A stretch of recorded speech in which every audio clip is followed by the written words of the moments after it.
let's link up with Krista on the FYX. She's a wellness coach with a focus on mental well-being and physical strength.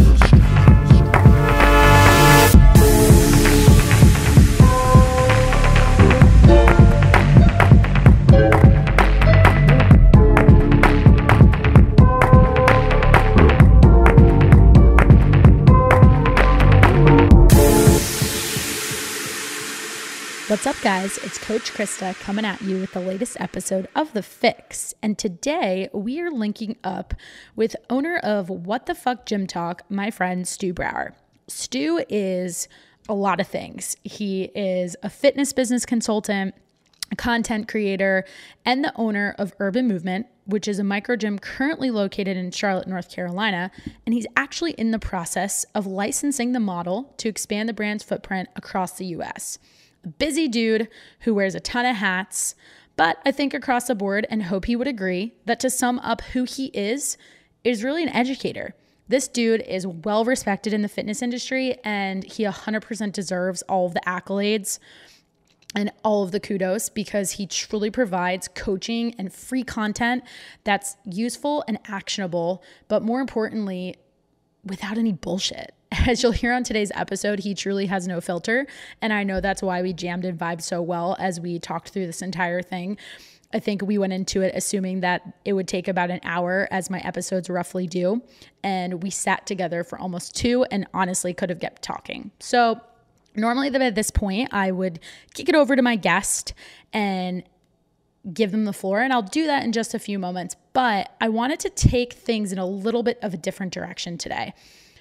I have a really deep content calendar when it comes to my podcast. So usually by the time that my episode that's been recorded is actually launched and live for the rest of you to hear, it might have been 6, 7 weeks, or sometimes even a few months from the date in which we actually sat down to do it and set everything up. So sometimes in that amount of time, as should be no surprise, when a few weeks or months go by, things happen in people's lives, and those events might be relevant to our conversation. If you don't already follow Stu, I wanted to take the opportunity before you hear from him to share about a situation, his response to it, and really just use it as a chance to contextualize who he is and the type of value that he brings and you can expect from working with him or even just simply interacting with him on social media. He isn't going to hear this intro until it goes live. So Stu, as you're listening to this, I hope that I'm simultaneously making you proud by taking this situation that you faced, like you, as an opportunity to educate the audience, learn from it yourself, and then just keep moving forward. So here it is. Stu and I sat down to record this episode in his studio at Urban Movement in Charlotte. I want to say it was like February 11th, sometime at the beginning of February. So a little over a month ago. And as a little pre-show banter, I asked Stu what content he was working on, what new projects he was excited about, and we started having a conversation about some of the work he was doing on YouTube. He had this new plan. He was going to be going all in, as he said, on his YouTube channel with a new long-form style podcast. I kind of equated it to like a Joe Rogan vibe. But the way he was approaching it was by taking clips from these interviews he had that were like 2+ hours long, and then breaking them down into more digestible 10 to 15 minute content clips with really specific topics as the focus. And then he planned to post them as a new video every single day on the channel and kind of drip them out over the course of a month. So we fast forward 4 weeks later to the beginning of March, and we come to find out that this plan had a bit of a consequence to it. As Stu calls it, it was a true what the fuck moment. For whatever reason, the robots and algorithms that are YouTube and social media platforms, Stu's scheduled content efforts were interpreted as spam. So he had set up a bunch of different videos that he would be releasing every single day over the course of the next 30 days. He had interviewed fitness YouTuber and another charlatan, Sydney Cummings. And for whatever reason, YouTube decided that his work was spam. So he got a notification that his account was suspended. He then took the opportunity to appeal to YouTube and explain the details of the account, what his goals were, and unfortunately, the channel wasn't restored. So even more context here, the guy has been on YouTube and producing content for over 6 years. We're talking 600 plus videos that are now gone. Thankfully, they are backed up elsewhere, and it's not like he's lost the content forever.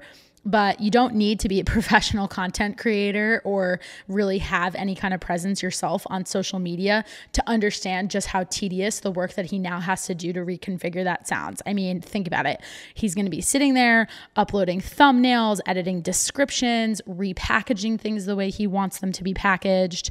And it's going to be a lot of work. I think he actually mentioned in a video that I watched in response to the situation that it could take like posting over 3 to 4 videos a day just to get the content pushed out over the course of a year. So hats off to Stu for putting his head down and doing the work. But I want to bring light to the situation to 2 things.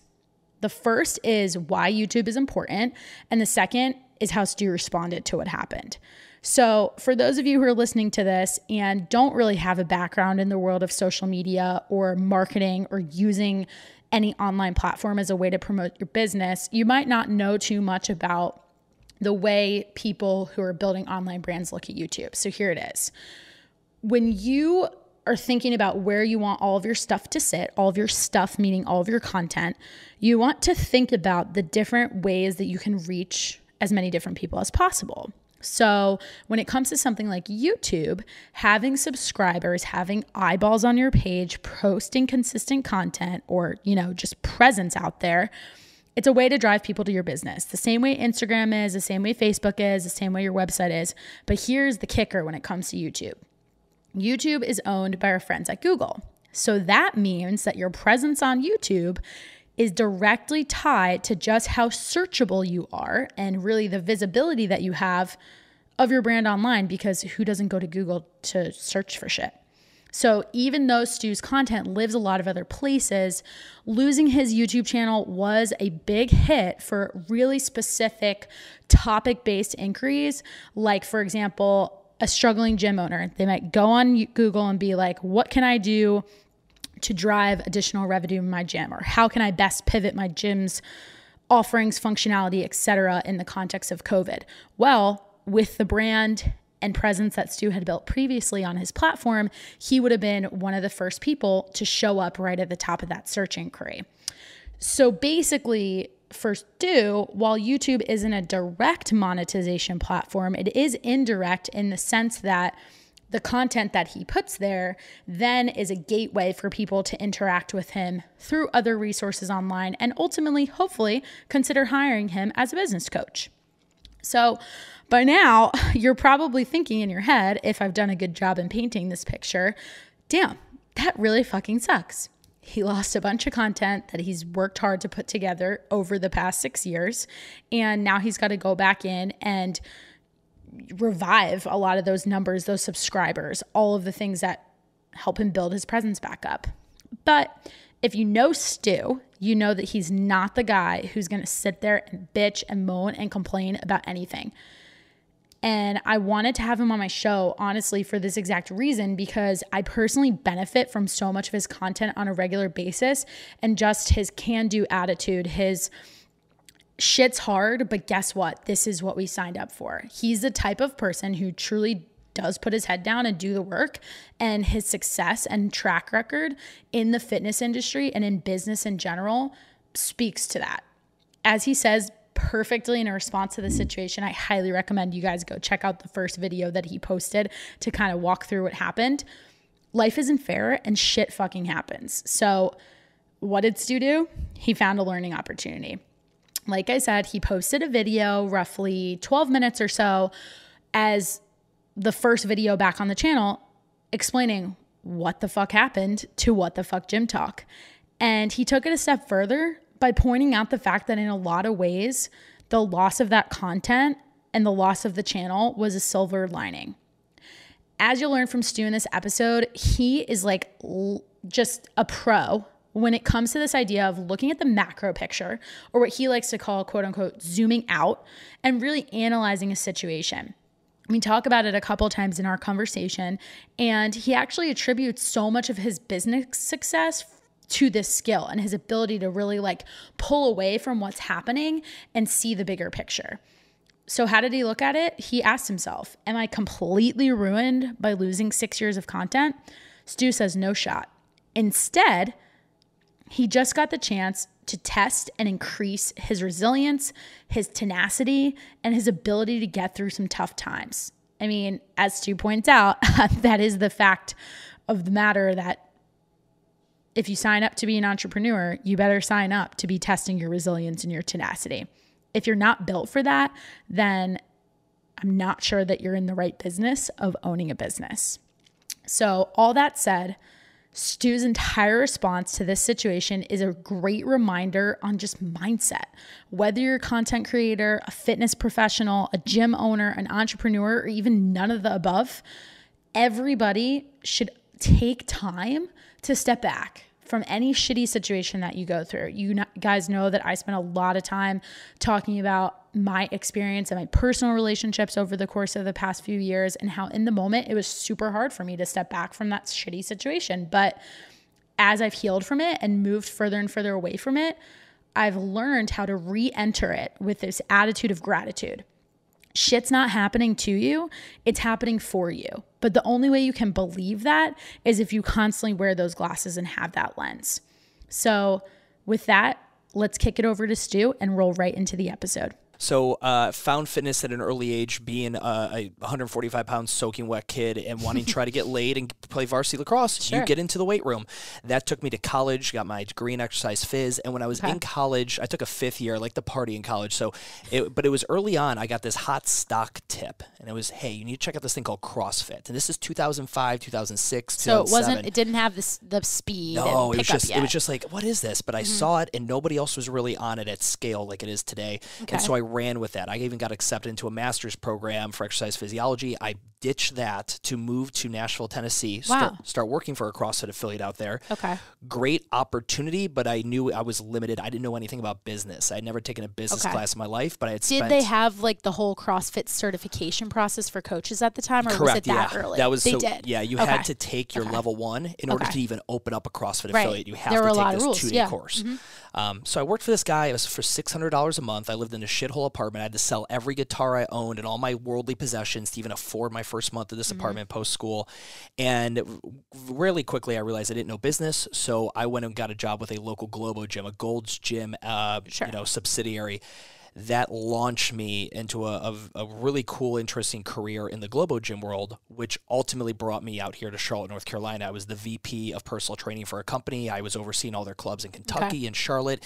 That gave me it gave me my business acumen. Like I knew fitness, I knew strength and conditioning. I've been studying fitness since I was 15.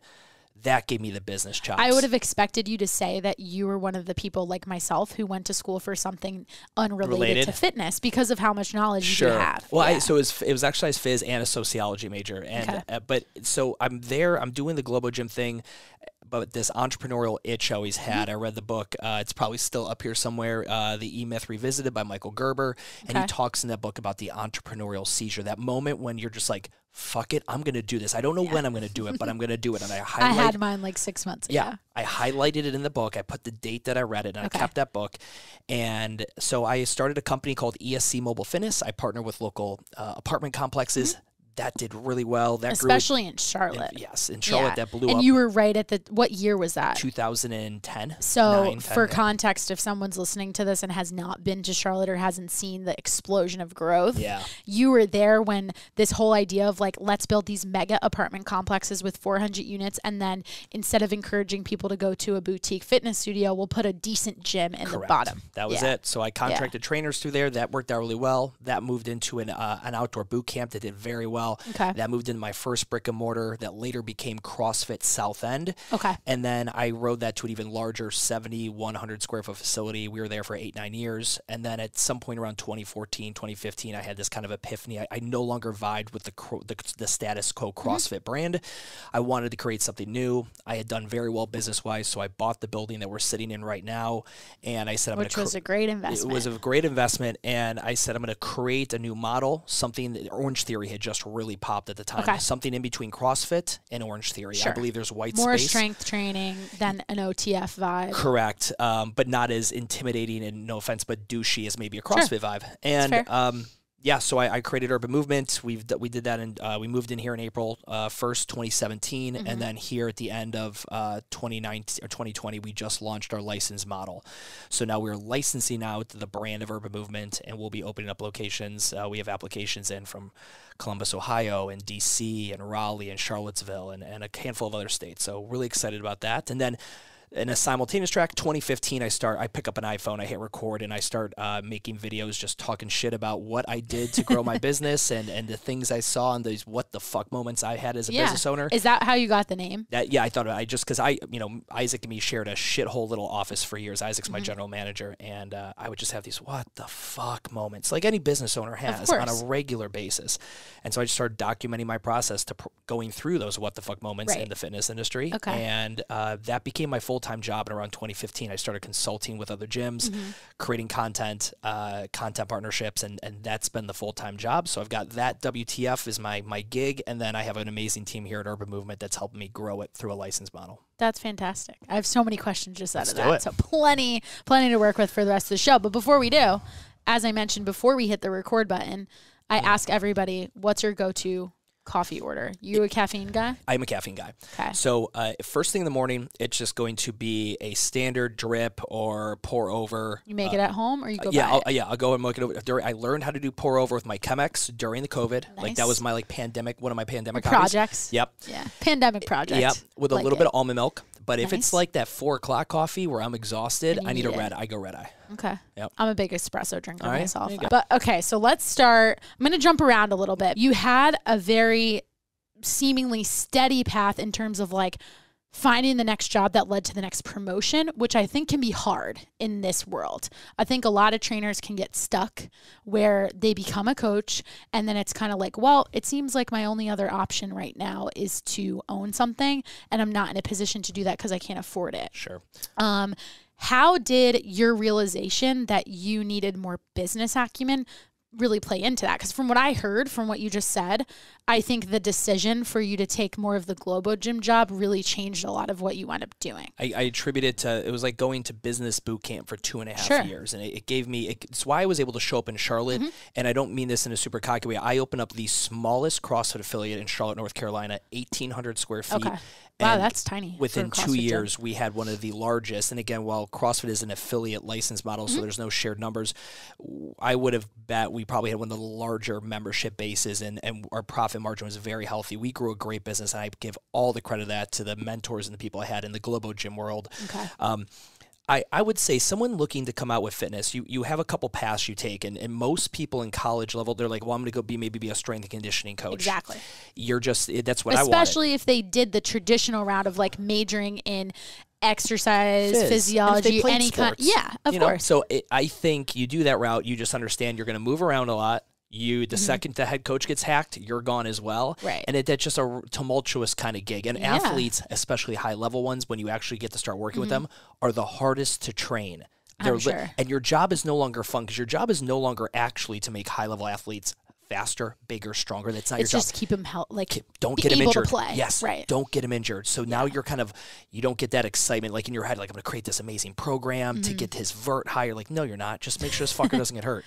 So like you have that route. The second route is go commercial gym, where then you have what I call the chicken or the egg. They're like, hey, do you have a certification? I'm like, I sure do. They're like, cool. Do you have any experience? Like, well, no, I just got the certification. Like, oh, well, you can't work here. Not until you have the experience. And you're like, oh, no, but that's why I want this job. Right. So Where I can get the Get experience. So like, well, so you have this chicken or the egg issue, which takes you down the commercial route. And you got to, if you look the parts, you've got a better chance. If you can sell, you have an amazing chance. And you can make really good money in the commercial realm if you're comfortable walking up to Sally. In a box gym. In a box gym, walking up to Sally, who's doing a Romanian deadlift all jacked up, and have the balls to tap her on the shoulder, or whatever you do in a COVID world, get her to take out her AirPods and listen to you pitch her as to why you can show her how to do that better, and then sell her on a $900 a month personal training package that you will see 15% of in commission.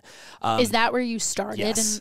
Floor pulling. They'd put me, I'd be like, where's my clients? They're like, they're all out there. I'm like, you gotta be kidding me. Go get them. And that was me interrupting people on treadmills and abduction machines and all this other shit and getting them to buy personal training. Did you have the personality 100%. That you have today? Yes. Okay. So you were suited for that then. I could, if I can make you laugh, I can make some good eye contact, and we get on a conversation outside of fitness, I swear I could probably close you by the time of the end of the session. So for you, do you think that was an innate skill that you had? I think bullshitting my way out of trouble as a kid, that was that taught me that. Makes sense. And then there's the middle. So we have the strength and conditioning, commercial gym, and then the middle is you go out on your own and you do the entrepreneur thing. You start training your aunt and your mom and their 3 friends, and then that grows into a following at the park, and then it turns into a brick and mortar, and then you're on your way to small business America. Sure. Makes sense. Yeah, that's essentially it. I would recommend for any of those kids, I would tell you that I think the commercial thing obviously has some great learning lessons. If you don't know how to sell and it's not an innate skill, I think you 100%. Go there. That's why I asked you that question, because I wouldn't have been surprised if you said you didn't have the personality and it forced you to have it. You know what I mean? Yeah, and if you I'm don't sure have you fine-tune the skill. Sure. If you don't have it, they'll pull it out of you. Like you'll get fired and hazed really bad. Or you won't make any money. Correct. Period. Yeah. But that middle ground, that entrepreneur route is where a lot of people are going. It's very what we call it's very crowded at the bottom. Yeah. And but if you have the right chops and you have a unique belief in fitness and you can deliver something, it's there. I don't feel like the pamphlets, and this is hypothetical, I don't think the pamphlets they give us on career day to be a gym owner really tell the full story. Most people don't actually understand the ceiling you have unless you can hit a certain scale and you commit to doing a few things that probably at your genesis and your what I call like your honeymoon period with being a small business owner, you'd be like, no, I'll never do that. I love my clients. Like, I get it, but here's the deal. If you love your clients, this is what the life looks like. Or you can love your clients, but love your business more. Right. And this is what you're going to have to make some sacrifices that people might not like. Correct. Yeah. I think you hit the nail on the head in where it becomes a crossroads if you are someone who, like myself, I left corporate America. That's how I got my background, and I have a degree in journalism, so I always appreciated talking to people. And I always had a side job doing some fitness-related thing. And then I was just a client at a burn location. They thought I was fit. They thought I was friendly. Hey, do you want to train? So for me, my story is a little different in that I didn't go get the certification and like say, hey, I want to work here. Yep. It was kind of like, oh, hey, you should get this certification because we see something in you. Yes. And I think that happens just as frequently all the time. Right? I would say even more so. I'd say the majority of small business owners in the fitness industry did not academically go that route. And your model is a high volume model of burn boot camp. It's what like me and other guys in the industry will refer to as burnout boot camp because instructors will get absolutely crushed. Stu, I trained an average of 30 classes a week. Yeah. For over a year. Probably with between 35 and 50 people per class. Sometimes on a Saturday, like I jokingly say this all the time, probably broke fire code because the classes were free. I had multiple weekends where I was training 100 people at a time. Yep. My workouts had to be so dumbed down because I just didn't want people to get hurt. And more importantly, I wanted them to have enough space to exercise. Crazy to think about now because we wouldn't even be allowed to do something like that with COVID. You guys have that kind of bounciest low floor. Yep. Yeah. And I learned so much on how to run a business and how not to run a business. And that's really when I started to think long and hard of whether I wanted to be a part of a franchise model, period. So you thought for a hot minute, you wanted to open one? Yeah. Why didn't you go that route? What stopped you? Because at the end of the day, what I realized in going through the whole process was that as a company, there was so much emphasis on like, you're a mom, all you do is do everything for everyone else. You don't take care of yourself. You're trying to juggle like managing your household, managing your own job, getting your kids in the car just for you to get to the gym might be a struggle. So at least when you come to work out, you get 45 minutes that are just for you. And I sat back and I was like, that's really funny because I can't tell you the last time I had 45 minutes just for me. Sure. And I'm the person that's supposed to be like eat, sleep, breathe this brand. And what it takes to like encourage that environment for someone else is me taking every like last ounce of energy that I have. So burnout. Exactly. So I got super burnt out. Yeah. When you're young, you'll work hard. You don't work smart. And then as you get older, you work smarter. Yeah. You still work hard, but your experience allows you to double or triple your output with less in-person time, so on and so forth. And I just felt like, I'm like, there's no way for me to do, like, I can't do this remotely. There's no other, I wasn't really excited about the idea of being an online fitness coach. So I just didn't know what to do. You mentioned that you had part of your degree was in sociology. Correct. How do you think any of what you learned from that has played into what you've built and done in the last several years. Have you thought about that before? I have. I had an amazing teacher. Her name was Sandra Schroer, and she, I think what sociology allowed me to do was I do very well at zooming out. So even things very tragic. So dad dies when I'm 16. That's a very intimate thing. I can zoom out. I can see all the instances that led up to that death, and I can digest it better instead of being right up against it. I get divorced. I'm able to zoom out, and I'm able to see, oh, it actually makes sense. Like if I was watching this on TV, I would predict the ending. That was going to have happened. Correct. In sociology, I mean, it opened me up to a world of feminism and different viewpoints and theories that the entire premise of sociology is looking at things at the sum being the whole kind of say, and looking back. So it's not a bike, it's all these other parts that make a bike. Yeah. And I see it as like logic mixed with psychology. Yeah, I would agree with that 100%. And so I would say that that reasoning and that ability I have. So when something happens, like if I get, like I remember I got pulled over my first speeding ticket ever. My buddies were in the car like, dude, you're not pissed? I'm like, do you know how many times, like, it's cops 1, me 462. It was bound to happen. Yeah, you know how many times I've sped and not gotten a ticket? So no, I'm not upset. It's totally par for the course. And they're like, I'd be so pissed. I'm like, because you just get too close to it. You need to zoom out and understand that this is actually not the worst outcome to this scenario. Would you say that ability is one of your greatest assets as a business owner? Because I would, because you're able to separate your emotion from the decisions that you make. I do. I've got there'll be future decisions we make here with either the real estate company and this building and then Urban Movement, the Charlotte location, that up close, there'll be people that maybe don't like those decisions. But if you zoom out, you'll be like, oh, well, yeah, that does make a lot of sense. So I 100% I do, because I think business owners, they get involved because they have a passion for something. You love helping people. You like working with people. And then it's like not even about the fitness. Correct. It's like that I like people. Yes. But it's just because you're passionate about something doesn't mean you should actually charge money and do it for a living and open a business. People who should open up businesses are individuals who can take their passion, develop a technical skill set that they're really good at, teach that technical skill set to other individuals, and then be able to zoom out and realize the baby is not their clients. And I tell people all the time, no offense, fuck your clients. Your clients, I do get that. Your clients pay the bills, and they're amazing humans.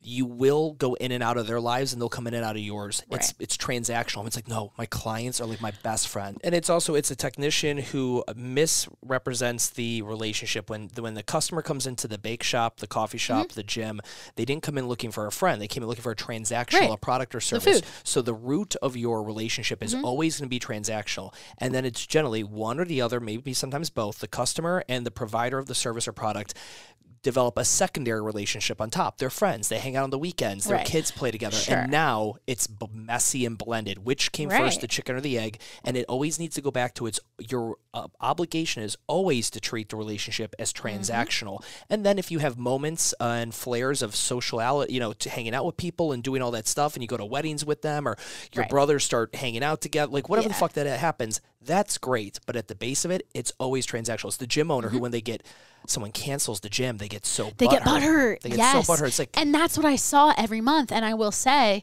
that's what made me nervous to ever want to open my own gym, because I would be like, I would have someone on my team text me and be like, oh my God, so-and-so canceled. What happened? Because I was the one managing the relationship. So I knew, and it was like, she's moving. Yeah. Like it wasn't a big deal. So, let's say she wasn't moving. She just wants to try something new. Like, who gives a shit? Right. You can't control where people park their car. Correct. Be emotional about the member, not the membership. One thing when we rebranded from a CrossFit gym to Urban Movement, we lost a lot of money, a lot of clients. And I remember being at the airport. I had a videographer. He was going out. Was that a what the fuck moment for you? Or you knew it was going to come? Knew that was coming. Yeah. You have to. And that's really like that's that sociology piece. Like, I'm sure in the moment when you made that decision, you put on that hat of like, I can see the macro right now, and I know this is a good idea. Most businesses I coach in rebranding, their biggest scare is like, well, I don't want to lose anybody. I'm like, if you don't lose anybody, you're not rebranding. If they stay, then you haven't actually changed. That's actually a good point. Never thought about it like that. My best cancellation reason was I'm leaving. I'm like, well, why? It's not CrossFit anymore. I'd be like, yes, yes, I'm doing it. I'm getting away from the this. Message. Yes. Your message was working. It's working. Yeah. I don't want to be CrossFit anymore. I want to be urban movement. So if people are leaving saying this isn't CrossFit anymore, I'm getting closer to my end goal. You have to shed some of that old skin. But I tell people, you got to be, emotional about the member, not the membership. But we invited all those individuals. I sent individual video messages sitting at the airport to every single person who canceled, saying, I get it. I understand. I know I changed things on you. I got a couple gyms I'd recommend. But our Christmas party's coming up, and I would love for you to be there. Regardless. And I'd say 70% of the people came. We all hung out. We got hammered. It was just a great time. And it was super cool because then when I see those customers out in public, because as a gym owner or trainer, if you see an ex-client out, they're like, oh my God, it's awkward. I'm like, it's not awkward. Like, I literally hang out with these people. I don't care that they're not paying me money anymore. Who gives a shit? Be emotional about the member, the human being, not their membership. But why do you think, so for me, I find this conversation very refreshing because I don't think a lot of people can wrap their heads around that. And I keep having a lot of conversations with other fitness coaches who are now trying to go off and do their own thing. Or I do a little business coaching where I'm trying to help people grow their social media to what I've been able to do. Yeah. They're like, hey, how did you do that? I'm like, I can help you. Sure. And we talk a lot about this idea of being very protective of your product. And I think that ties into this whole butthurt idea, right? Because you're like, how could that person go to the gym 2 doors down? Look at Park Road. There's a burn on the corner. There's now an F45. And then you have other things over there that are Orange fitness Theory related. just opened up at Park Road Shopping Center. That is all in a 3-second walk. Yes. I can bet you money. Clients bounce around. 100%. But I can also bet you money that the people with the existing businesses that have been there the longest on that street are freaking the fuck out. To an extent, I get it because you're like, okay, I built this thing and I want to protect it. But at the same time, I'm kind of I welcome the fact that you're coming to this street because that means this is a good neighborhood. And that means people are in this area and circulating around and they may drive by and just pick me. Why do you think people can't adopt that mentality and they're oh, keep my stuff, when at the end of the day, a burpee's a burpee. I had one of the best things I learned from learning how to train in the same style that some of my mentors did. One of them told me this and I'll never forget it. He always said to me, he was like, you're not selling programming here. He was like, there's nothing sexy about this workout. Nothing. You could go somewhere else and do a bunch of mountain climbers, bunch of burpees, hit some bicep curls, and get decent results. In fairness, I also think there's certain aspects that with a boot camp style can breed injury, and that's a whole other topic. But he was like, you're selling the experience of other features of the gym that will make the person sign the membership. So if you can keep that in mind, you're going to be good. But then at the same time, there were other people within that same organization who were like, oh my God, something's opening down the street and it's going to choke our business. Yeah. So how do you get over that? So I think... Because I'm sure you coach people on that, correct. Right? So I probably had that. I think it happens when somebody is in certain scenarios. There are studio owners and franchise models that their financial take-home is directly impacted on that highs and lows of that, just like any business owner. A high-volume type model? Okay. Correct. But for when I was a small-time micro gym owner and I only had, let's say, 70 clients, sure, that number I would have been way more scared with. You scale up to 250 or above, and I'm like, well, yeah, you're going to cancel. And I know we used to be cool as fuck. You've been here for 6 months. But literally, I've got 4 consults today. I'm going to replace you. In 5 minutes. I don't look at people as a number. However, I do understand the nature that people come through. I think it's also, there becomes this level of maturity. That's why I really like true business-minded individuals in the micro gym industry, not...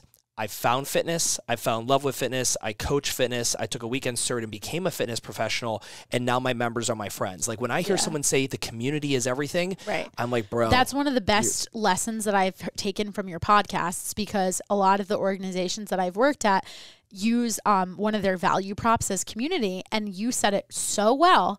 You were like, everyone fucking has community. Yeah. It just looks different. Do you know what NAMBLA is? North American Male Boy Lovers Association of America. It is a group of men who proudly pronounce their ability to fuck little boys. They have an amazing community. It's called NAMBLA. That's a community. That's horrible, first of all. But it's a community. It's a community. It's a community. Culture is what you should focus on. Right. Not community. Community is just an organization, is just a group of people. It's like literally people combined in one place. Correct. But congregating. Correct. But those people come and go transactionally. They will die, they will move, they will get new jobs, they'll find other fitness pursuits. So the people move in and out. What makes it special is the culture. Because a culture said when someone comes in that doesn't think like-minded like everyone else, that culture suffocates that person out. There are people that have joined Urban Movement that thought it was a CrossFit gym. And they get in here in 3 weeks like, hey, so where's the whiteboard? What are we competing against today? Like, what's the weight I should lift? Are we training for this competition? And everyone in here at my gym is like, what, dude? No, dude, we're just here to work out so we can drink more craft beer on the weekends and have fun. Like, we're not overly... They're like, oh, okay, this isn't what I thought it was. And they cancel and leave. So culture is the key. Community is just the people who happen to make it up in that moment. Sure. But I also think in very big timelines, like gym owners are like, oh my God, they're going to be with us for forever. Like, no, they'll only be with you for probably 7 years. And they're like, well, that's a really long time. Like, no, it's not. Really. So, like 7 years. You hope your business lasts longer than that. Correct. 7 years is going to be gone in a fucking second. And you're just a blip on the radar. That's why I hate, and we have it on this wall, and we'll remove it one day. I hate the idea of saying that the gym is the best hour of the day. Yeah, I've heard you say that before. And what did you rebrand it to? Pillar of their schedule. Pillar. Because when I think about it, it's like I wake up, I shower, I go to work, I pick up my kid, I go to the gym. These are things that are super important. But I look at fitness for some people and a lot of people is it's like taking a shower. There's some days you don't want to wash your hair. You're like, oh my God, I don't want to waste the shower and do it. I just did it this morning for the first time in 3 days. Yeah. But you know if you don't... Especially because I can wear a hat all the time. Yeah, but if you don't, you're going to be fucking rank after a few days. Right. So fitness is one of those things where I enjoy it. It's fun. I like the people there. I've got some friends there. I like the instructors and the workouts. But if I miss it because my girlfriends are in from out of town from college and I haven't seen them in 2 years, it's good. But like the people are like, no, it's my best out. It's literally, I plan. I'm like, really? It's better than when you see your kid hit the game-winning home run. It's better than getting promotion. It's better than an orgasm. Really? It's that fucking that good? Right. It's that good of a workout? Right. No. It's just gym owners try to make their gym seem like absolutely it should be everything. And that's where CrossFit got hit with the cult. Okay. And I don't think there's anything wrong with a cult. I just wanted one that was full of more individuals who treated the business as a transaction. Like I go to Chipotle 3 to 4 days a week. Like I am they love me. There's literally one right down the street from here too. It's so convenient for you. Behind my condo. Okay. If I didn't go there for a week, they'd know. Like they might call an APB. But when they brought out the what'd they just do? It's like rice. It's the cauliflower rice. Yeah. I didn't get upset. I'm like, whoa. You got rid of this and you brought in that? You raised the price on guac? I didn't get upset as a customer because I have a transactional I've never thought about that analogy, but I hear what you're saying. But there's clients that are like, whoa, what do you mean the prices at Burn Boot Camp are going up? Be like, well, that's just how it is. Right. What do you mean you changed this class time? Where did the instructor so-and-so go? Yeah. Like, I don't walk in and be like, where's Chad? He always rolled my burritos the best. I want Chad back here. Like, that doesn't happen because it's a transactional relationship. Sure. And so the point about trainers, what is your opinion on how to get away from setting up the business so that people are very loyal to said trainer? So as somebody who's a future business owner or the people you coach and they're coming to you and they're like, it's not really working out with this trainer, but she trains 30 classes a week and I don't know what to do because I'm afraid that if I fire her, then all my clients are going to leave. So, do you let them go? Yeah. So that story you just said works. That's a good, if I was arguing with somebody as to the community versus culture thing, sure. That individual embodied a cultural idea. Okay. Those people that follow them were the community. And that's how most gyms are. It's what I call the ancestral start, right? Yeah.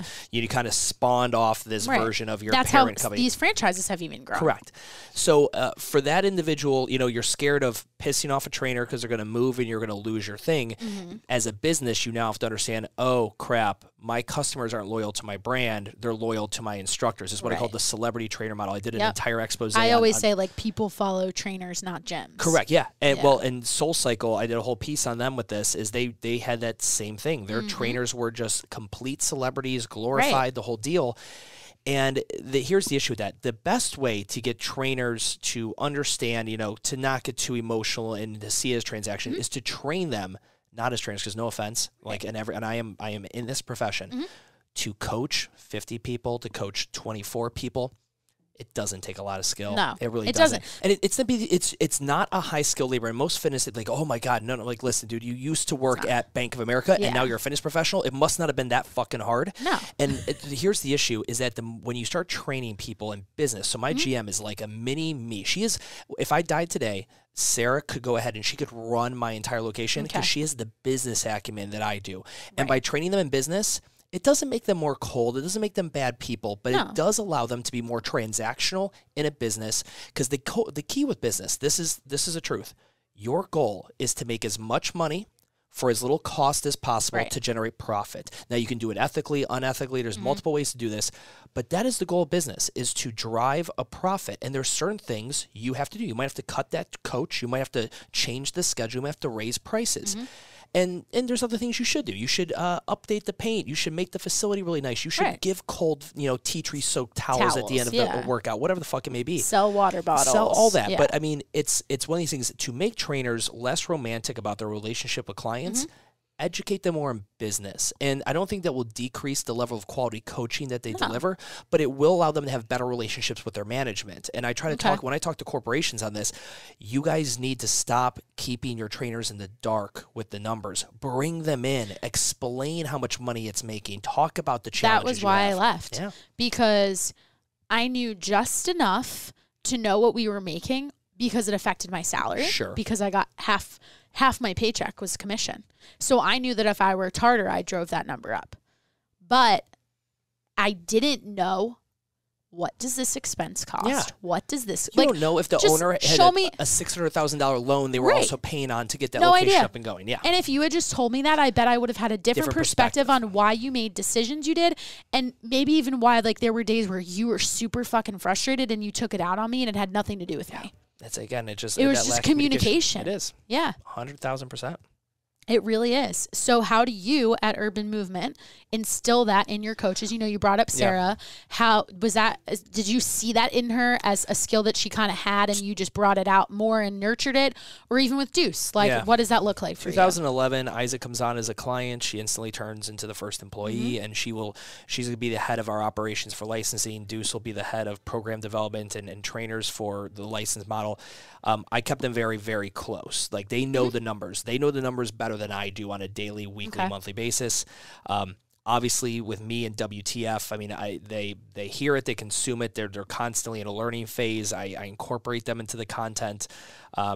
So they have good business acumen, but also I'm very, very clear that when we do things, we do it as a team. And micro gyms, right? Like small entities, which is the majority of the gyms out there, are mom and pop entities. They're not large franchises, things like that. You're going to have a small team. You're not going to have a team of 20 people. You're going to have a team probably 2 to 3 full-timers. And then owners. Everyone else is part-time and all that jazz. And keeping that team super lean, well-paid. There's 2 things you can do with an employee. You can compensate them and you can fulfill them. That's it. So in the beginning, you hire someone in fitness. They love it. Fulfillment's high. Compensation's low. And then over time, that if that compensation doesn't rise, that fulfillment starts to creep down. You have bills. You want to get married. 100%. You want to have a kid. The hours you're working. I know you had I loved the episode where you talked with the owner of Metabolic about this. Brandon and he said, any advice, pay early. 100%. And I was like, totally agree. I agree 1,000%. And so then you got to raise compensation up and then give them some more tasks of fulfillment. And so it's this constant back and forth gig. But I think the thing that's also realistic is you also have to understand, right now, I know Isaac and Deuce don't want to be on the training floor forever. Isaac's going on a 10-year with me. Deuce has been doing this with me for 4, and he did 5 at a gym prior, so he's 9 in. They're pretty much, they got the same shelf life of this. And so us moving to the license model is very exciting for them. Because that's a growth opportunity that they get to travel. They get to help business coach. They get to help develop programs. And that's exactly what I meant when I asked you at the beginning, what are the tracks you can take? Because what I saw was only 2 options. It was keep training as this lead trainer, and there was a carrot that was dangled for 5 seconds. Oh, we'll eventually give you equity. You turn around and cut my salary, so that was clearly not in the cards. And then eventually you could become the owner, and we could partner, or you go franchise this thing yourself. There wasn't that I was really because I applied in looking to transition. A company that I was super interested in was Barry's because it was corporate and they had the exact type of job that you're describing. I could potentially be a GM of a region and do more of the ops side. And they had very specific positions like a community manager, a marketing manager. And then some of them trained and some of them didn't. But there was no clear path and there was, not only was there no clear path, that even doesn't matter. There was no one allowing me to say, hey, I like these things, and I also happen to be really good at this administrative work. Like, I'm pretty good at social media. Let me help you. It was like, oh, you're good at social media? Perfect. You're going to train 40 classes, and then whatever 7 minutes you have in between, you're also going to do social media. And it's like, well, how long am I going to do that for? Yeah. So how have you kind of cultivated the culture from, forget the culture with your clients, the culture with your staff, to where, let's say, you know, your 2 top employees have felt comfortable to come to you? Because I'm sure they feel comfortable coming to you and being like, hey, I'm like really burnt out right now. I've been training too many classes, or like I got this personal thing going on and I need your help. Yeah. Because I don't think a lot of people have that type of communication sometimes with their bosses. And that's not specific to gyms, even in a corporate job. That's like a human problem. It's constant communication. So even as an owner, when I stopped working in the business in around 2015, I'm doing all WTF. Right. I'm still there. I hold an office. We have conversations. And it's also one of those things, once you start making content like I did with WTF, there's a pressure now. You got to walk the talk. Sure. You know, so there was always that even there might have been moments that I might have been a bad leader or an owner would be like, man, I really haven't checked in on Isaac in a while. Hey, let's go let's sit down and have a meeting, that kind of scenario. Okay. But also I've traveled the route. I've been a technician. Yep. I know what the ascension of desire of income and work-life balance looks like. And that's happened to me. So I mean, I'm easily able to know where probably their goal is next, and I'm able to without them bringing it correct, up. and I'm able to present to them, hey, you know, and it's also a history of doing well. Hey, Isaac, I need you to come work for me in this shitty little 1,800 square foot gym, but guess what? I'm going to turn it into a bigger gym, and I did that. I checked the box, and I'm like, hey, we really need to work our ass off because I'm going to save up a ton of money. I'm going to buy a building here in Charlotte, and I'm going to create a brand new model that everyone's going to make fun of us for, but I think it's going to work. And then did that. And, oh, by the way, not only is it going to work, I'm going to get other people to pay us every single year to do it too. Oh, and then that's going to work. So it's a history of also not only putting in the work. You delivered on the promises the vision. And there's wins and losses in there. I had ideas. It's not like perfect. Correct. I had wins and losses in there, but I think it's a history of doing that and then making sure the team always feels that they have equity and ownership and say in the business. And once you truly become removed like I am in the business, I write the final check. I co-sign the final, decision. Yeah. I'd tell you they probably win 7 times out of 10. Like when there's a decision to be made and we're like at a 2 of them versus me, they win. Like, right. I'm like, all right, you guys know this better. You're in it the day to day, so I trust you. And I mean, I also think that probably adds to the relationship with the fact that open communication, you all have this kind of like mutual understanding that if they have a decision to make, they don't need to go run and ask you and be like, hey, Stu, is this okay? Yeah. Because that is a mess. It is. Yeah, I think that open line of communication is really big. And then the other thing, too, is having journeymen, people who have traveled and you've progressed them already. Like if you've got someone who's been a coach and they've only been a coach for 7 years and you've never even had the discussion or romanticized the discussion of them being something more than that, that person's going to start thinking of another job or thinking they can do it better than you, which is ultimately. So that's always been the thing is making a very wide open conversation. What's your compensation like? Do you need to make more? Deuce just got engaged. The guy needs to make more. Isaac just had a kid. She needs to make more. You know, what do you enjoy doing? Hey, what part of your job would you X off? Would you take off the list? And sometimes I'm able to take care of that for them and take it off the list and outsource it to something else. And sometimes you can't.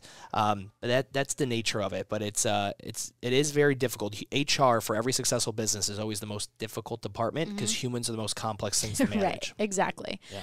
So how do all of those considerations with communication and what you've learned over the years about business have factored into your decision to decide to follow a licensing model instead of something like a franchise? Why didn't you decide to franchise Urban Movement? I bought this building because it was a great commercial investment property. It's not a great building for fitness for my model. My model is 3,500 square feet. It's very large. It's very large. I got a coffee shop in here. I sublease all this extra space so I can make money on the rent. Was that always your plan when you bought this place? I bought it because it was on a corner lot connected to South Boulevard and Tryon, which here in Charlotte was also give everybody context. At the time you bought it, there was fucking nothing here, and now there's how many townhomes next door to you that are like what, going for $500K? Yeah, this gym will not exist here forever. I will lease this building out to a brewery or some other whatever the fuck they want to lease it for, and that'll be a great business in itself with my commercial real estate.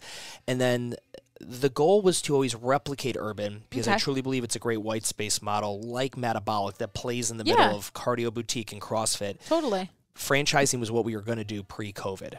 Okay. And so we are 49% through that route. And so if COVID hadn't happened. I think so, because I think I then could have commanded the price point that we would have needed, call it $245,000, which is what we maybe would have charged. In this world, in this era, I don't think so. And I don't want to wait 3 years for it to correct. Sure. So I go to the license model. We've already done all the legwork. We have all these things available we're going to give to the franchisees. So fuck it. I'm going to give it to them. Look at what CrossFit did. CrossFit is 16,000 licenses across the world. And with a license model, it's very delicate here in the United States. You cannot have a continued business relationship as far as telling them what to do after the license. So like Calvin Klein's a license, Walt Disney's a license. Anyone who's listening to this, if you bought Calvin Klein, you did not buy it from Calvin Klein. You bought it from a manufacturer who licenses the Calvin Klein name. So I will be providing business systems, marketing solutions, all these things. I cannot force them to do it. But it's up to them to use it how they want. So there's a give and take. How does that make you feel? Great. I know what you're about to say. For a minute, it butt hurt me. Were you worried about control? No. Yeah. Why? Because of that ability to zoom out and realize at the end of the day, if someone does... Look what CrossFit did. Yeah, if they do it a little bit differently than the way I would have, if I have 20 licensees, there's 20 collective brains, they're probably going to actually come up with something a little bit better. And as long as, again, I listen with them, I have open communication, they might have the version 2.0 of my thing that's way better than my own. So it's like zooming out. Now, on, this first generation of licensees, we have a cowboy that goes to town on it, and it doesn't work out. We just take the license away, and we be like, hey, we got to pick better. And that person will, the numbers aren't going to lie, so if they try to do something crazy and it doesn't fucking work, they're not going to make any money. Yeah, so I'm not worried about that. I don't believe in IP. I've the amount of cease and desist we have to send because there's urban movements that have popped up. With with what WTF does with putting out the content, people steal it. Like we have gyms that literally we find and we make these videos and we rip them apart. And we send the cease and desist, and it's our exact website, our exact class names. I've seen you post that before. It's crazy. I just So I'm not afraid of people stealing ideas, because when someone steals your idea, it means it was good. It not only means it was good, it means that I'm so far ahead of you.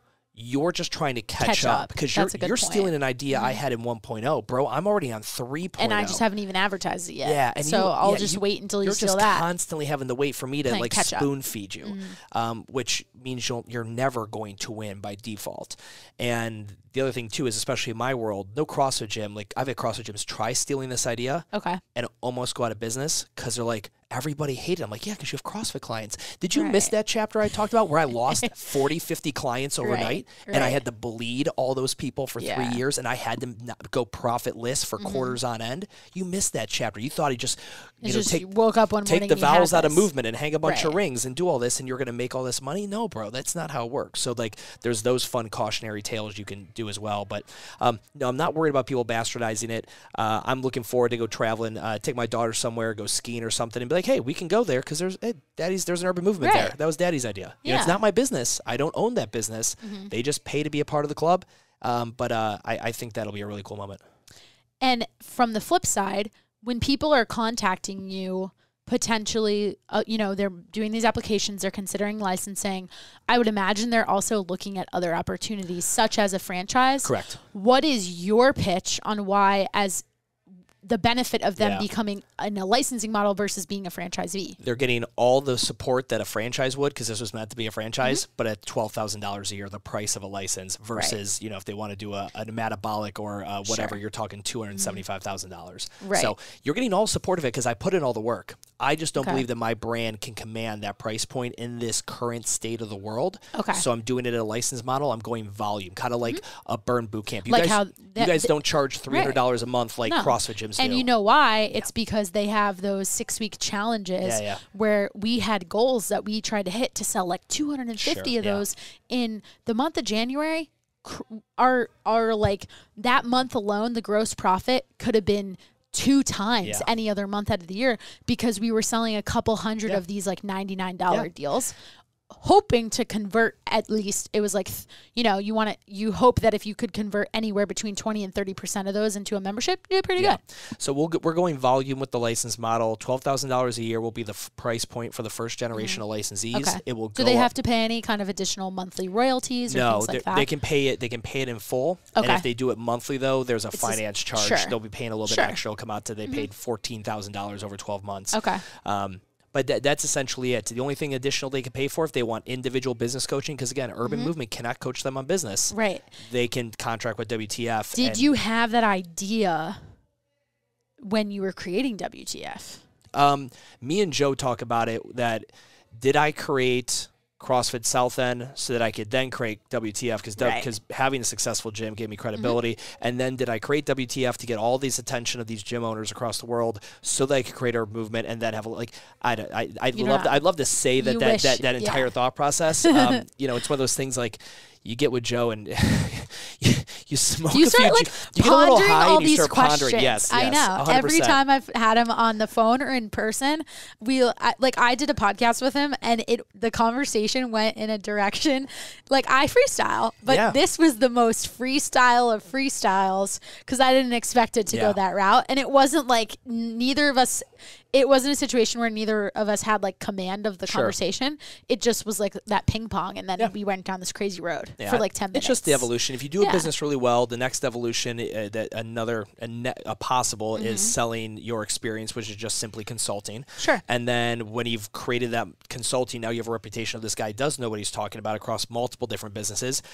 If your model is still working, that's the other thing. You got a lot of charlatans that their gym failed and they're like, oh, well, I'm a business consultant now. I sold my gym because nobody sells a gym if it's doing real. It's passive, like it's revenue. It would have become passive income. You would have moved. Yeah, it's like never really. It's not fully. Yeah, right. It's never fully passive. But if it's you're like, doing well. Yeah, like I haven't worked in my gym since 2015, and I'd still collect a check every month. There's no way I'm turning around that check to sell it to some guy. Like it just wouldn't make sense.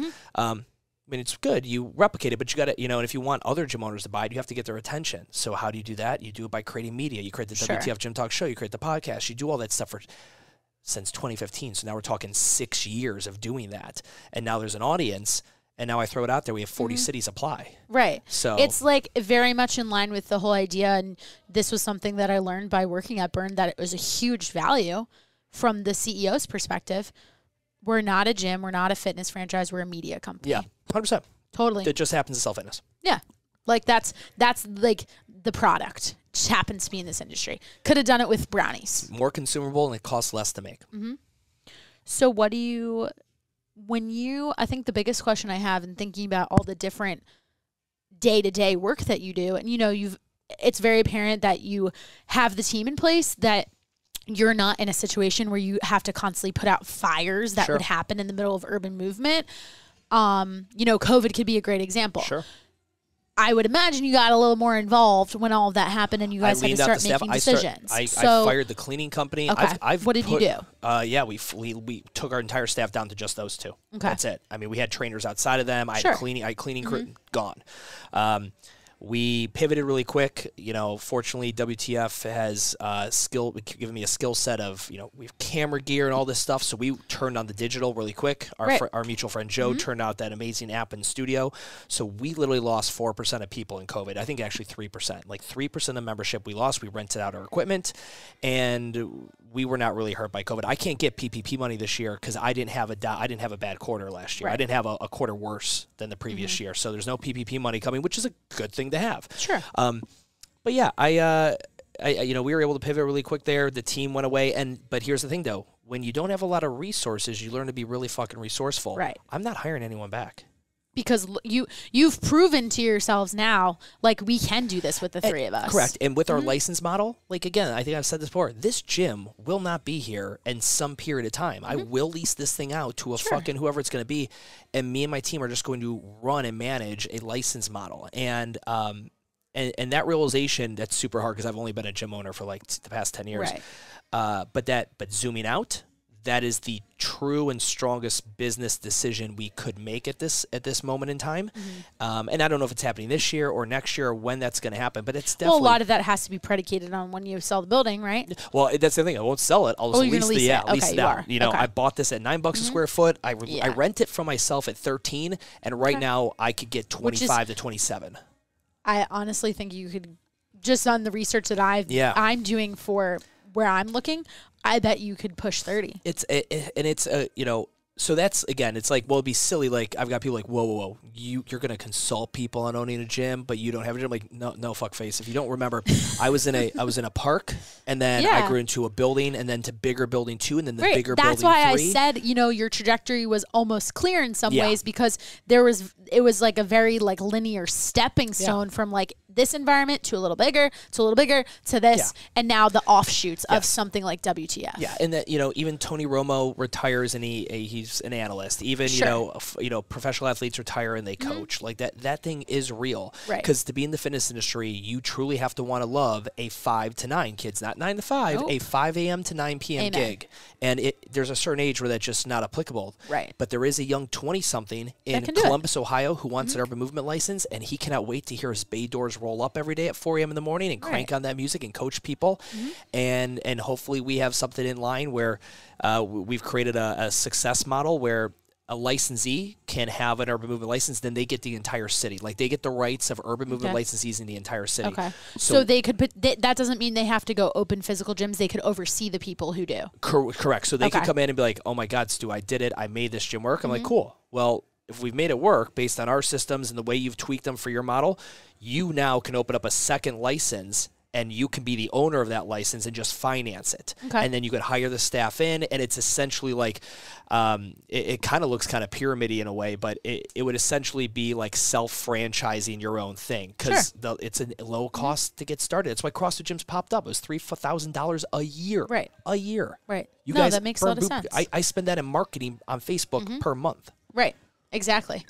No, it makes a ton of sense. Whereas you're looking at a potential franchise opportunity where just to even sign the franchise fees could be $30K minimum, and then you got to show all your assets. Yes, correct. Yeah, you got to have your FDD docs. It's a whole fucking process. And but I think also the other thing too is franchises are tough. There's 3 ways: you franchise, you license, or you corporately own. So a company like, what do you think about corporate ownership? So, like a Barry's, a Barry's or an Alchemy 365. It's just very high risk. You're going to have partners. You have to have very deep pockets. Right. Because like, look at Barry's is not Barry's. It's a private equity firm. Correct. Yeah. So there's location 1, and location 1 does great. So you want to open location 2. You need to have fresh money for location 2. Otherwise, you're robbing Peter to pay Paul. Yep. And then that fucks location 1. And I've seen that. That's what I saw in my experience as the people I worked with grew. And I'm even seeing that now. I have a business model for what I'm trying to build, and it has a pro forma that literally gives me, this is the cost it's going to take to open number 1. And then guess what? If you want to borrow from number 1 to open number 2, raise double. Correct. So and then your EBITDA doesn't go up. No. By the same scale. Correct. So then you're like, wow, that's a big investment. Yeah, that's an acquisition model. Like, again, you do a bunch of berries, and then the Equinox private equity buys you, right? Or something like that. Or, an exponential buys you or whatever. Yep. So there's that. And then there's the franchise route, which is FDD-based and, regulated by the FTC and very expensive. Then you have the license model, which I believe is going to be more popular because I believe there's a micro gym in Montana that nobody's ever heard of that's actually got a great killer business model. And if that individual can create some support, right? Well, and if he can create a big enough following and have that next client, it gives him the opportunity to scale that he doesn't have on otherwise. Other people's money without his own. He doesn't have to do corporate owned shops. He doesn't have to take private equity, and he doesn't have to go down the obnoxious franchise route, which is really tough. Like, I've talked with Brandon Cullen about this. Franchising, I bet you F45 when it first started in Australia was a badass fucking workout, but the nature of scaling and franchising has made it, no offense, this fucking pussy ass workout. Yeah. So moving into, with COVID and the fact that you said that really drove the transition from franchise to licensing, how do you see COVID? We touched on studio super briefly. Let's talk about virtual fitness. So one thing I'm really careful on here is not to play Nostradamus. I look at it much like, you don't know. I look at it I just take notes from other industries and in history. Arcades are really popular. Arcades had all the same elements. They were social. There was reward. You got enough tokens. You got a prize at the end. You went there with your friends. It was affordable.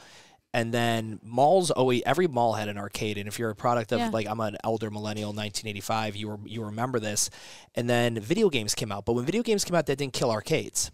It's when video games went online and you could play with your friends online. That's what killed arcades. Then, like, the interaction got duplicated. Like, why have to go to the mall, which is kind of annoying. You have to get your dropped mom off, drop you whatever, off if you're when 14. you just be there in your pajama pants and do it. So I think there will be digital's not going anywhere. It will only increase. Brick and mortar's also not going anywhere. It will change. It will look hybrid. Every gym will need to have a little bit of both. I don't know what that mix looks like yet, but it's being super in tune with everything that's coming out, everyone that's doing everything, touching and tasting and trying it. Try your Pelotons, try your mirrors, try your tonals. See what they're doing. See what they're doing, experience the apps, and just be a practitioner in it. Taste test everything, and it will give you a much better idea so that when you are talking out your ass, which is what guessing is, and predicting, you're probably slightly more likely to hopefully get it right. All right, we're going to move into a lightning round. We could talk forever, and we'll have to have you back on the show. But 75 seconds of your time, quick questions. If you want to dive a little deeper on something, you have the floor. Okay. Best business book you've ever read? You got a lot sitting in here. Yeah, it'll be Primal Branding or Company of One by Paul Jarvis. Okay. What do you think is the toughest lesson that you've learned of all the jobs you've had? Who you were and the reputation you built when you've found success is not who you're going to be, and you have to learn to shed that. I am Stu Brauer, the gym owner in Charlotte. I go into a bar, people like, oh, he owns CrossFit South End, Urban Movement. I won't always be that, and that fear of switching industries, going into commercial real estate, going into licensing, not having a gym. Who you are now is not who you're going to be in the future. You're inventing a new version. If you're constantly that one same guy over and over, that's a problem. And that was a big fear of an identity crisis, an issue I had this past year. How'd you get over that? Or are you still working through it? I'm working through it. I'm way better about it now. I was too zoomed in about what people would think about me if I got rid of the gym and I did the real estate thing. And so it's zooming it out. But no, very, very excited to create a new version, a new chapter. Where do you see, we talked briefly about your long form content. Where's that going to live? YouTube? I don't think you're trying to go be Joe Rogan with it. No. What are you trying to go for? What's the goal? It's going to be a 3-camera setup. It's going to be 2.5 to 3 hours. It will be on site at people's homes, their houses, their gyms. I'm traveling. I'm traveling all over, and it will be a YouTube-based form with 5 to 10 mini clips, very similar to how he does with GRE clips. A lot of B-roll and that sort of thing too, nope, with voiceovers, or just literally like whatever topic specific. Yeah, so carve out 6 minutes of a cool riff that we had back and forth, and throw a catchy clickbaity title on it, and boom, ship that video to increase the viewership on it. Sure. And then you'll repackage for social to make it shorter, and then kick them over to the long form if they want to watch. Yep, on Anchor or YouTube. Yeah. Okay. What do you think? In looking at something like the way people are now taking their podcasts onto YouTube, you kind of did the opposite first because you started with video and then people were like, oh, I listened to it. And you're like, well, fuck. Yep. Do you think because of the Joe Rogans of the world, people are going to move to YouTube and make this? Will. Yeah, because it just, again, it's one, especially if you go long form, you either have one or even short form, you either have that one opportunity for someone to listen on their podcast audibly, or you can cut into clips, and now they have a cut to catch it, and then it just says, hey, a clip from my recent podcast, and then someone thinks to go get it. So, yes, it just machine gun, more bullets, more at-bats. If you could do whatever you wanted for the rest of your life, didn't matter how much money you had, anything, what would it be? You didn't have to pay bills, perfect world. Yeah, I would still make videos. It'd probably just hover around more of my interests, like street photography, electric motorcycles, my kid.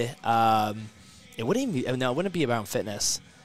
Yeah, whatever my, I always have these, I have these, 2 to 3 year long obsessions on things. Whatever that current one is, I'd make fun content and videos. Just keep rotating. Yeah, I love hitting the record button. I love hitting the upload button. I like making videos and content. It's my favorite thing to do. It'd just be whatever my current passion project was at the time. What do you hope your daughter learns in being a part of you doing this? Because you did mention that you want to be able to travel with her and be like, hey, look, we can go here. Yeah. What do you hope she takes away from that? That work-life balance is a fucking sham. There really is. There is always a work-life balance, but you stop caring about it as much when you truly love the work you do and you truly go all in. So I hope that one thing she looks back on is that you can work really hard, you can make money, and you can pursue your passion, all that, and still be a great parent. You cannot be around for dance recitals and miss a couple t-ball games and not get to pick her up from school and still be a great dad. I had a mom that was never around. She was a single parent, and she had to do what she had to do to help. She had to do what she had to do, right? And so I hope she learns that, and that, whatever you're in, be 100% into that thing. And then when you have something else in your life that requires attention, be 100% in. When I'm with my kid, there's not a phone in my hand. When I'm at work, I'm not thinking of her. And not like in that moment. If it's like, hey, fuck, I should be at the T-ball game right now. Like, no, I have this thing I have to do. That has to get done, and I just draw the line and separate it, and a lot of people hate that concept. But yeah, does that just be all in on that one thing, and do what it is that makes you happy, because you can go to your kid's T-ball game and fucking hate the fact that you missed the option for that work opportunity, which is going to be your legacy, and now you resent your fucking kid and your wife for making you go to the T-ball game. Yeah, because you felt like it was what you had to do. Do what you want to do when you want to do it, and create the opportunity to do so. So what advice do you have for someone who, as you said earlier, there's lots of people who are passionate about something and they think that's enough to drive them to do it as a business? How would you talk someone through being able to identify the difference? Passion is like you met a chick or a guy and you're like in that puppy dog love period and you're all about that. Go live with them for a month and a half. So like I was passionate about fitness and I was like, so I went Globo Gym and I instantly realized, oh shit, this isn't the same. Like I'm working my dick off and this is commission and sales and hiring and firing and budgets and marketing. It's like, do you like that stuff? Correct. Yeah. Like if you really like this is how I do interviews. If I'm going to interview you, I might put you in the car. We go over a 4-hour car ride. I might take you to the bar and make you watch a Browns game with me for fucking 3.5 hours. Like, put yourself in a position to see the dark side of the industry you're looking to get in, the job you're looking to get in. Go work for someone for free and ask them, I just want to see what's behind the curtain. I see a go trainer and I'm going to be in shape and I have Instagram, and go see what that shit looks like behind the curtain. I heard you say this on another episode, and it made me feel a lot better because I was feeling some guilt recently of not practicing what I preach because I'm so busy building what I want to build that my own fitness has gone not out the window, but I don't look how I want to look. And Joe said it to me best. He was like, and someone said this to him. He was like, the person told me that your body is the body you need it to be in the season that you're in. Sure. And I thought that was really great advice that I've then given to other clients who are struggling with weight loss or whatever. But what do you say to somebody who is and I've heard you talk about, hey, go be an athlete instead. What do you say to someone who's like, I really want to pursue this and I know what it takes and I have what it takes I believe that I have what it takes to do this. If my back's against the wall, I'm going to fucking get it done. But there's that part of them that they're like, I still need to go train for this marathon or whatever. Then work in the industry. Don't own a business. Because if you're a trainer, you can still do that. Sure. When I was a trainer, I was in the best shape ever. And right now, I'm not. The early stages of your career, you'll be the least fit you'll ever be. Just because unless you're bankrolled, you're going to have to wear all the hats. Right. But yeah, it's are you an owner or are you an athlete? What is it you want to be? And if you really want to be I love working out. There are careers right now. You can go on Instagram and talk about working out and work out and look really good naked and give tips for free and develop a following and then create a coaching business. Go do that instead. Totally. So true. And last but not least, what do you think, and I know, we've talked about studio before. We didn't really talk a ton about the virtual aspect on this episode, but you've talked about and even promoting studio, forget Zapier, forget this, that, and the other thing. Of all the different tools that you use as a business owner, looking at the systems that you have in place, and it's hard, right? Because there's always a shiny new tool that comes in Slack, and then now there's this new thing, ClickUp, and then whatever. What do you think in looking at all of the things you do use today, what's your favorite way to stay organized? Maybe it's just a fucking to-do list on paper. The CRM we have, FYX, is our number one for our consumer facing. And then we're currently using internally Monday.com right now, which is Project That's the best. So internal, it's Monday. Consumer facing and external, it's our FYX CRM. That's awesome. Yeah.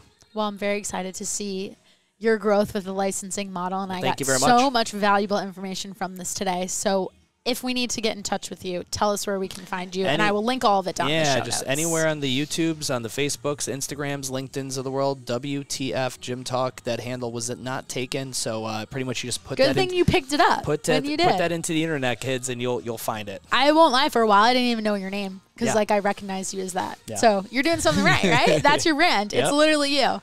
Well, thank you so much for coming on the show today. As you guys know, if you appreciated this message and there was so much value in here, for someone who's a business owner, you don't have to be in the fitness industry. I think you can still learn a lot from what Stu and I talked about today, and really learning how to look at the big picture, I think, is the takeaway that I got from the conversation. It can be tough to do, and I appreciate that you were honest about that. So share the episode with a friend, somebody, grandma, sister, cousin, whoever it is. Leave a review. We also do appreciate those, but sharing it is most important to get the podcast out there. And be sure to check out Stu's episodes. I think I referenced them like 10 times throughout the conversation because I learn a lot just from listening to you and absorbing other people's content for my own business ideas. Hope you guys have a wonderful day from wherever you're listening from. This has been The Fix, and we will catch you next time. Thank you.